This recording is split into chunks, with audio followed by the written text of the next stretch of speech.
Get your ass to Mars. Or not, as the case with the Total Recall remake. This one is going to be set completely on Earth, no Mars at all, and no mutants.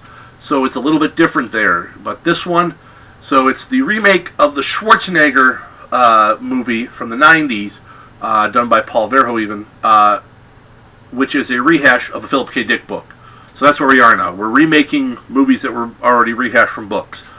But aside from that, I think to get any enjoyment out of this movie, really, you have to kind of disregard the Schwarzenegger version, because otherwise you're going to be constantly comparing it over and over and over again. And if you can forget that one, or better, if you haven't seen that one, I think you can get some more enjoyment out of this one.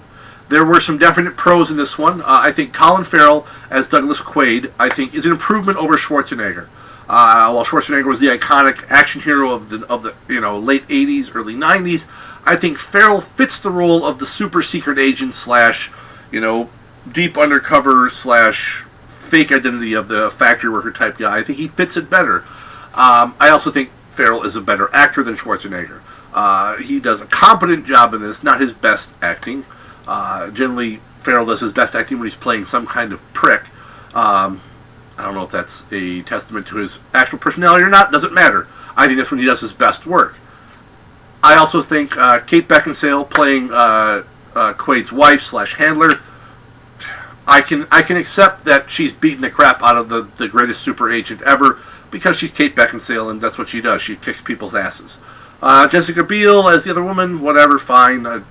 No complaints, no praise either way. Bryan Cranston, though, as the villain, I wanted that to be better.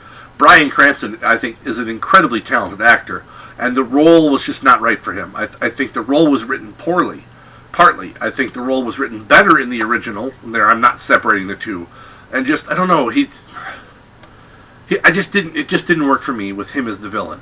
Other pros of the movie, I think the city was well done. The two different cities, you have the Great Britain and the colony / Australia, portraying the whole kind of future, but kind of dismal future where the world's gone to shit, kind of. But I don't think it comes close to some others that have done it, like Blade Runner, which I think will never be matched for that bleak, dreary, gloomy, just, oh my god, the future sucks look. And then The Fifth Element, which has that whole, gigantic city with flying cars.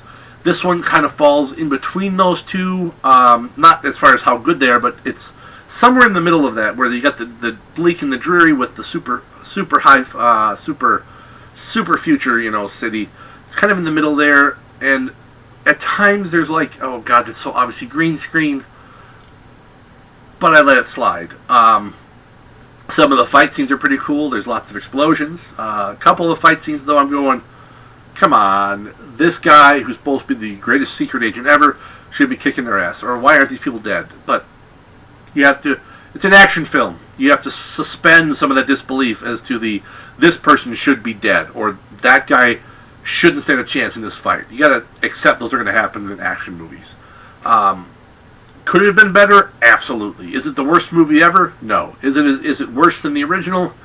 I don't know, because I'm biased with the original, because I've seen the original so many times, and this really is just kind of a remake of that. And I don't want to say remake. It's if we go scale of 1 to 10 here, we're talking. This is more like, it's like a cover song, man. So you have the original. And by original, I'm going with the Schwarzenegger classic, not the book, because the book is vastly superior to anything they put on film. But the original Schwarzenegger, that's like, a song by we're going to say like Metallica. Because you may like Metallica, you may not. Either way, they're successful. And then you have the new one, which is, it's some other band doing a cover of that original song. That's what this is. It's a cover song. It's not the same entirely. Yes, it's the base concept is the same, but it's somewhat different. But that doesn't necessarily mean it's good. It also doesn't mean it's bad. It's just kind of, all right, that's different. That's kind of what that's kind of how you come away from this one. You want, all right, that was different. You liked parts, you didn't like parts. So that's all I have for this one. Till next time, stay safe in the wasteland. And get your ass to Mars. Because it needs to be said twice.